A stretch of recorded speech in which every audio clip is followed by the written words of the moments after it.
Hello, everyone. Welcome to season 2, episode 18 of my LinkedIn live series.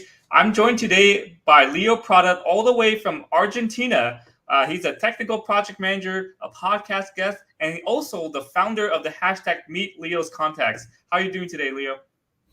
Hi, thank you for having me. I'm doing great, thank you. Yeah, I'm doing great as well, and glad to have you on. Our topic today is growing your network on LinkedIn. You have a huge following on LinkedIn, about 22,000 or so followers, but you don't just do it for the followers. You do a great job with engaging with them as well. And you also have this initiative called Meet Leo's Contacts. So you want to share a little bit about what Meet Leo's Contacts is? Yeah, and this is something that I had the idea. I have a lot of ideas before going to bed. When I put down the phone and I say, "Well, that's a good idea." I'm not gonna pick the phone up again to write it down, but this one I did because Yeah. I thought this one is good. So I figured this is a good way for me to enhance my network and help others network with each other. So because sometimes I hear someone needs, I don't know, a web developer, and I say, "Oh, I know someone, I can put you in contact," and then I figure this could be a good way for people to introduce themselves with a short video and tell the rest of the people in my network what they do and how they can help each other out. And the cool thing is that now I see that the videos are not seen by my first degree connections, but people I don't know. So it's going somewhere else. So it's awesome. Yeah, that's the beauty of LinkedIn, right? Because when you post something, it's not just your network that sees it, but your network's network sees it as Yeah. well.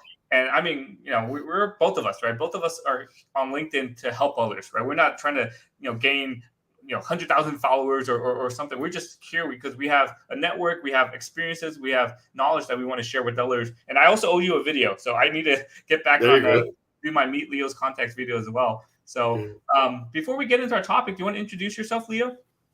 Yeah, so I'm a technical project manager in the software industry.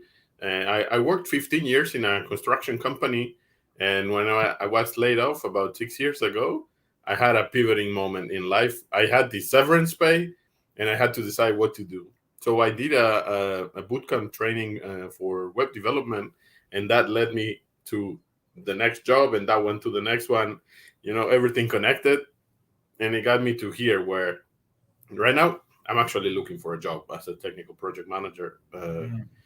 because of the layoffs in the states, because I work for the states, but Ah. uh, usually I work with software companies, and I'm working on the agile projects, so it's fun and I love the way I see it is my previous life. Like I said, I worked 15 years in a construction company.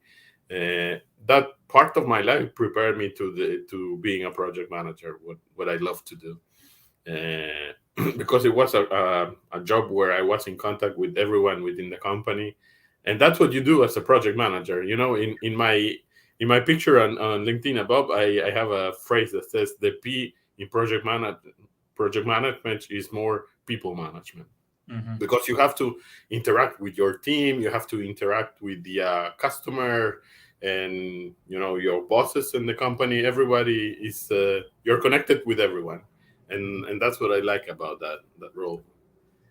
Yeah, yeah. So I come from a project management, or I have a project management job as well, and I started as an engineer, right? As my education and why I started my career. And what I like to tell people, the difference between an engineer and a project manager is, as an engineer, you solve a problem just from one perspective. Oh, how do I solve this technical problem? But as a project manager, you're trying to solve the problem, but you have to look at it from 8 or 10 different ways. How much is it going to cost? How long is it going to take? Who do I need? And then you're talking to all these different people. So you have engineers, you have your finance people, you have your scheduler people. Then you got to talk to your management, you got to talk to customers. But then everyone you talk to, they speak a different language. So if I talk to an engineer, I can go very specific on how they're going to fix it, what the issue is.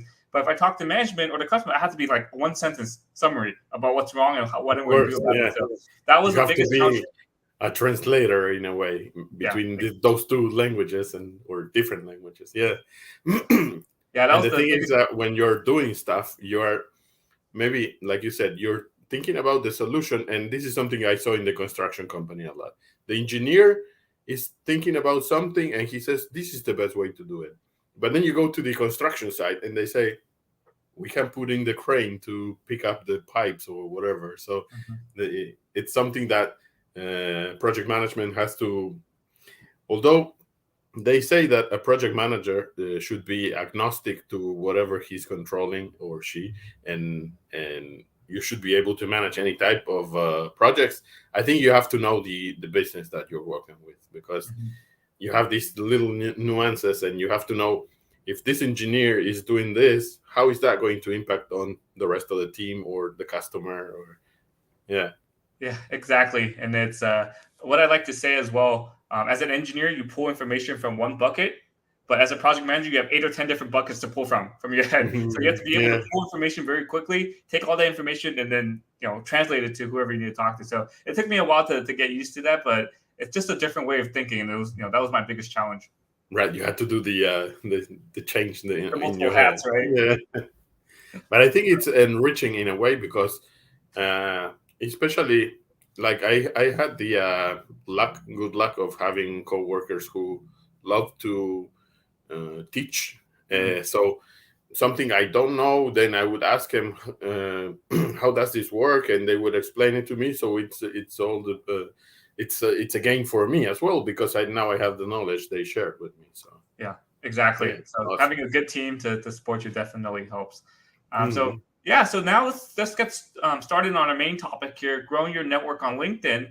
But a lot of people see us. I have 10,000 something followers. You have 22,000 followers.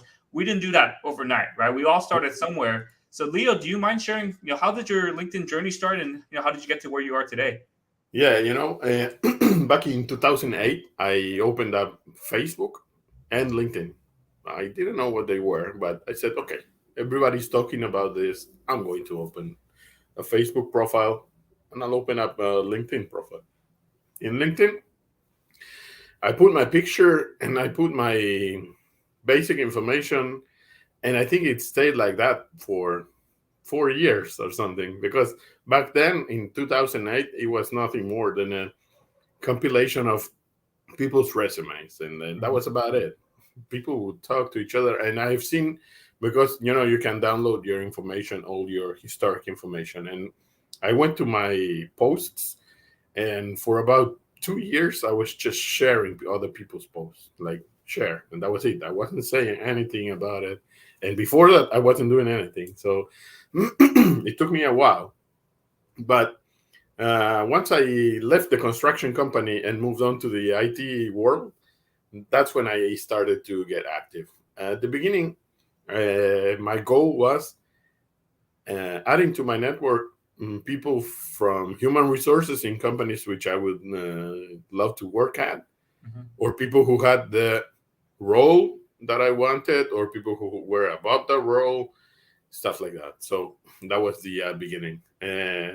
And then when I got a job, I came to a company which it was a really small company, about 10 people. And when they offered me the job, I looked it up in Google and I couldn't find the website. So I said, this is kind of fishy. They don't even have a website. But actually, it was something else. The company was working in a very specific niche within the telecommunications industry, and they actually didn't need much advertisement.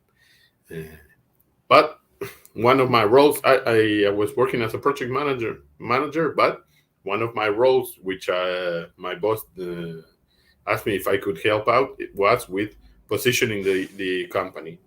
So then at that point, and that was from like 4 years ago, I started adding people within that industry, on the telecommunications industry. And in the meantime, I started watching videos like Gary V, where we all begin. We watch the videos, what other people do, and see how they do it. And so I started making my own videos talking about the IVRs, which is what we did within the telecommunications industry. And then in my following companies, it was the same. I continued adding people who I thought I could bring some value to their network, or vice versa, or one way and the other. depending on who. But and that's how I. But I didn't have a goal. Like I want to have. Actually, now I when I think about it, now I have like 23,000, Mm. and the 30,000 limit that LinkedIn has, it's kind of lurking, and Yeah. oh, okay, we have to think about. So Yes. yeah, like I said, it's not something that happens overnight. You actually LinkedIn punishes you if you start clicking away. So Yeah, so it sounds like you were very targeted with your networking, right? You targeted people in your industries, targeted people in positions that you want to get to, and I think that's, I think a lot of people are scared about networking, right? It's a scary term, and they don't know who to connect with. So my advice to people is connect with the people who are in the positions you want, right? So whether it's a different industry, whether it's a promotion or a step up, just connect with those people and ask them for information interviews and just learn about how they got to their positions that they got into. yeah, and that can be very helpful because about 4 months ago I was looking for a job, uh, and I found out about a job opening because someone posted on his LinkedIn, "I'm looking for this and this for my team."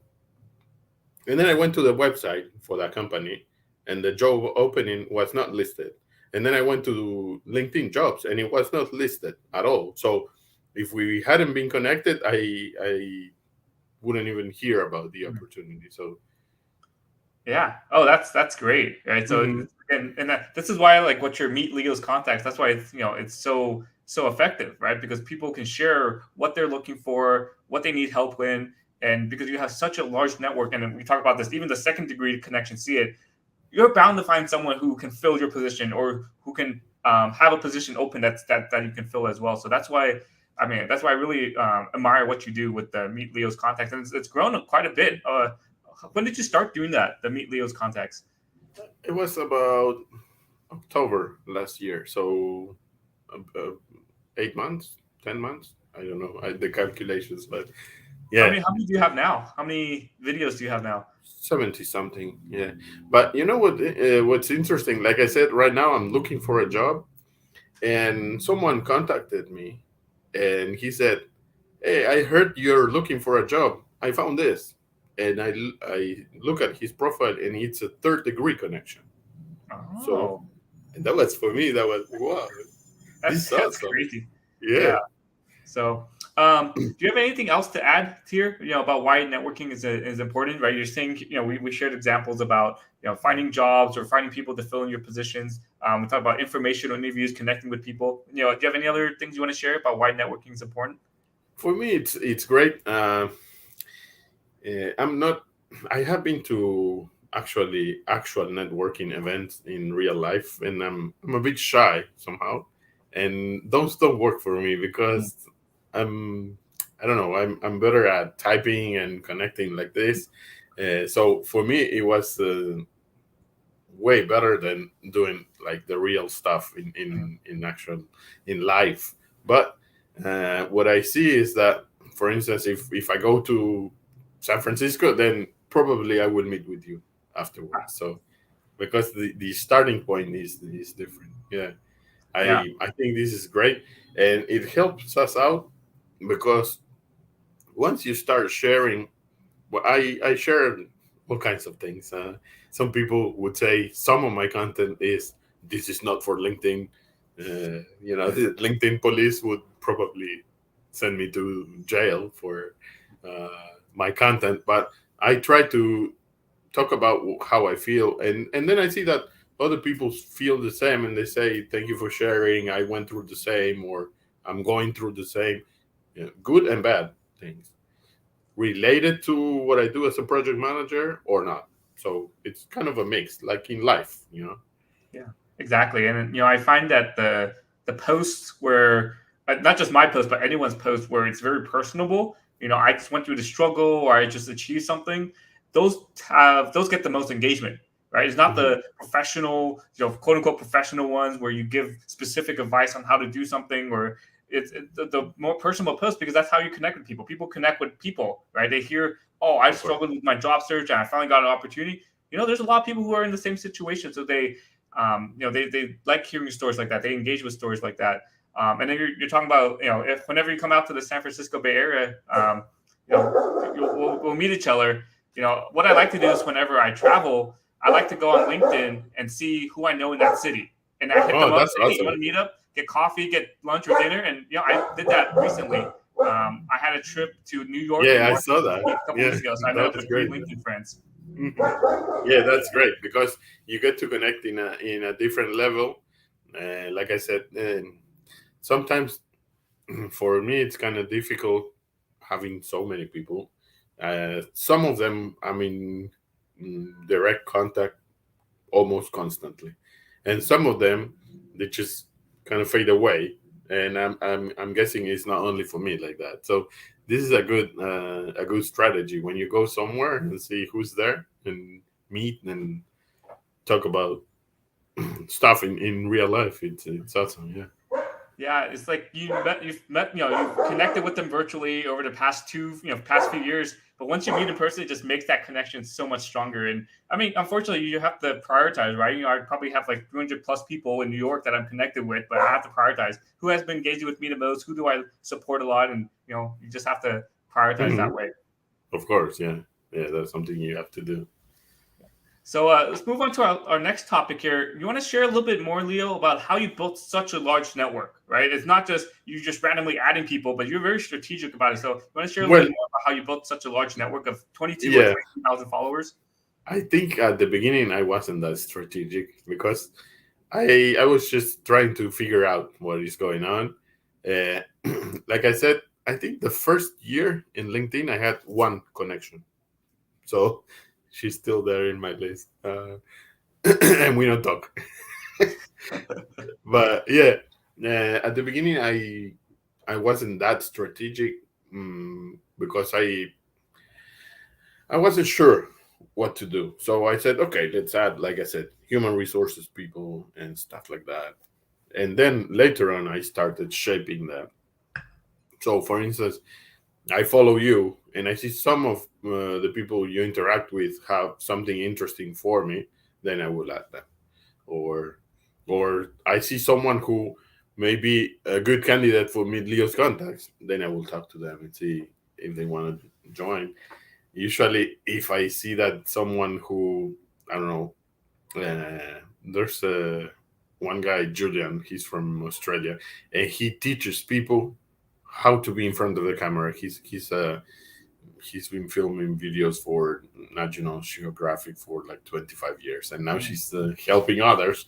And I thought that's a good thing because he's helping people like come out. I know how difficult it is to Yeah. record the videos because you in the beginning I would record the videos and I would look at it and I would say, this is so stupid and I sound awful, and the things that we all think on our head.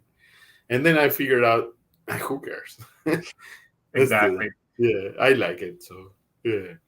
Yeah, I think with you see our networks, you're like, oh, it just takes time. We've been on LinkedIn for many years, right? So it's just one person at a time, one connection at a time. And what I like to do is with my content, whoever likes or engages or comments on my post and we're not connected, I send them a connection request because Mhm. obviously they like it or it's good enough for them that they react to it or they engage with it. So I send them a connection request. So that's how I build up my connection. I'm not randomly adding people.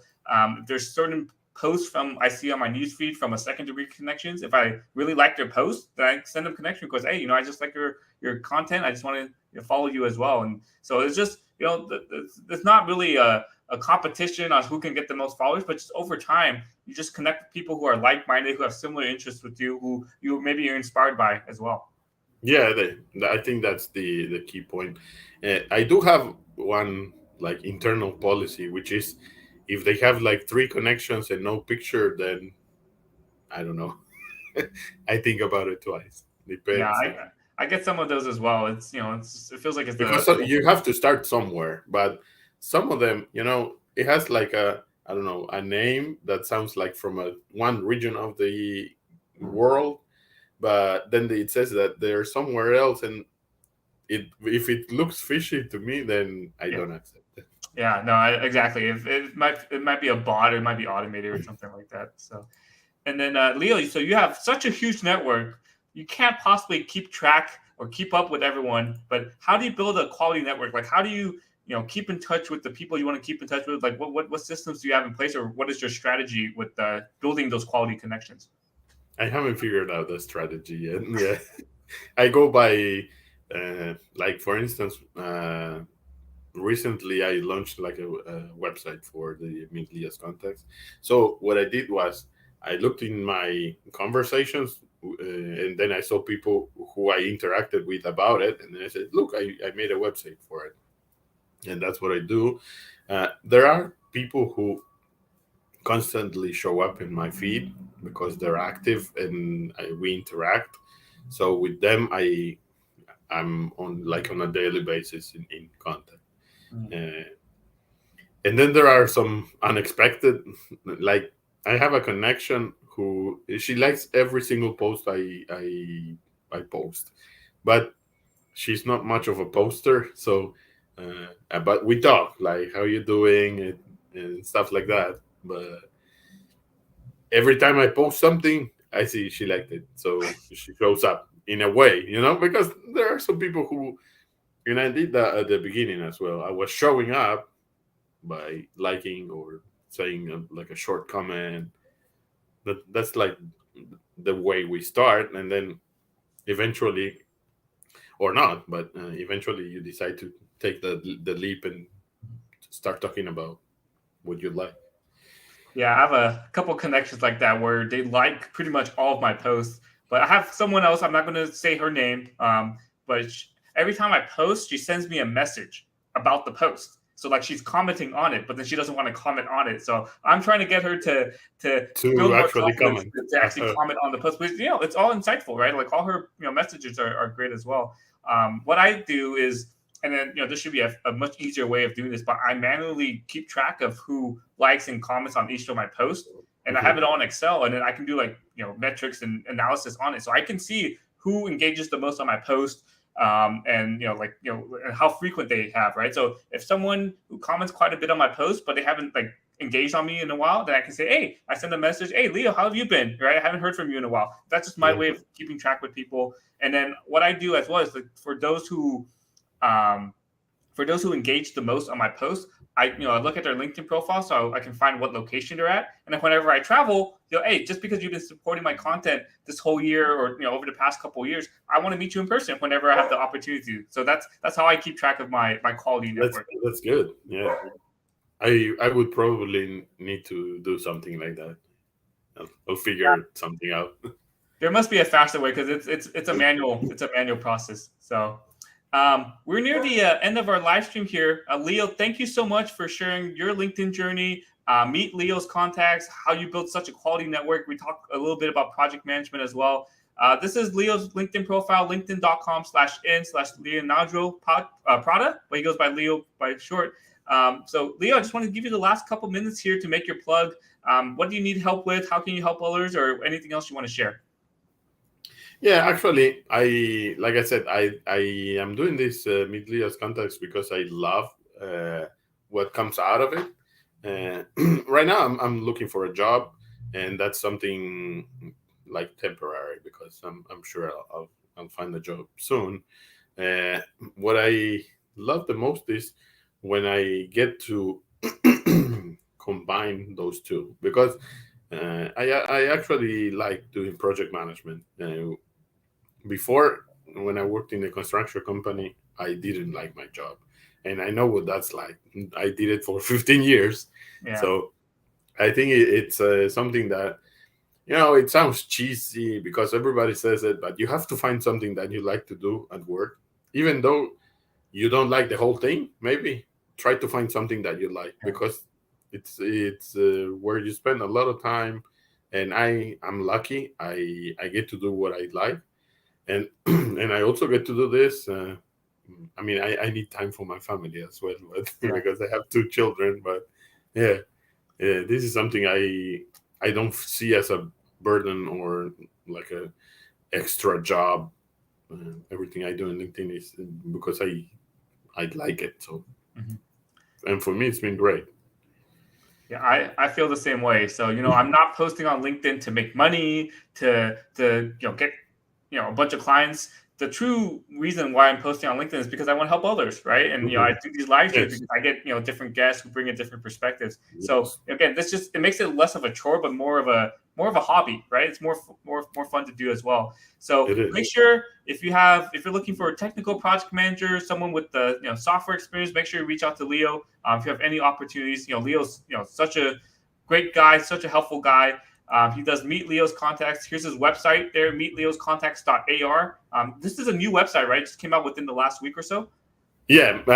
Now that I don't have a job, I said I don't want to sit and just wait for people to contact me about job interviews. I'll be doing something, and like I said, I do some websites. Like I did websites for people I know and stuff like that. And I said, oh, okay, let's do this. So Yeah, keep that's busy. great. Yeah. Built your own website. That's great. Mm-hmm. So before we wrap up here. Yeah, sorry. I was going to say the next one on the website is going to be you. Yes. I will have to do a video. I've been procrastinating on it. So thank you for the reminder. So thank you, Leo, so much for your time here. Again, we talked quite a bit about project management, our journey there. We talked about our LinkedIn journeys, how we just started with basically no followers, started building that up to where we are today, building that large network, building that quality network. We talked quite a bit about Meet Leo's Contacts, where you have your connections, do a short video about themselves, how they can help others, and you share with your network as well. Any final thoughts before we wrap up, Leo? No, I just wanted to thank you because it's been great talking to you like this. We already talk on LinkedIn, but this is something else, so I appreciate it. Yeah, you're welcome. And again, I just want to thank you again because I can't do these live streams without guests like you, right? I can't talk for half an hour straight. Just having you, having other guests on, and just go back and forth. We just had a great conversation as well. So yeah, thank you so much, Leo, for your time. Thank you for joining all the way from Argentina, and learned quite a bit about your journey on growing on LinkedIn as well. So thank you everyone for watching, and talk to you all next time.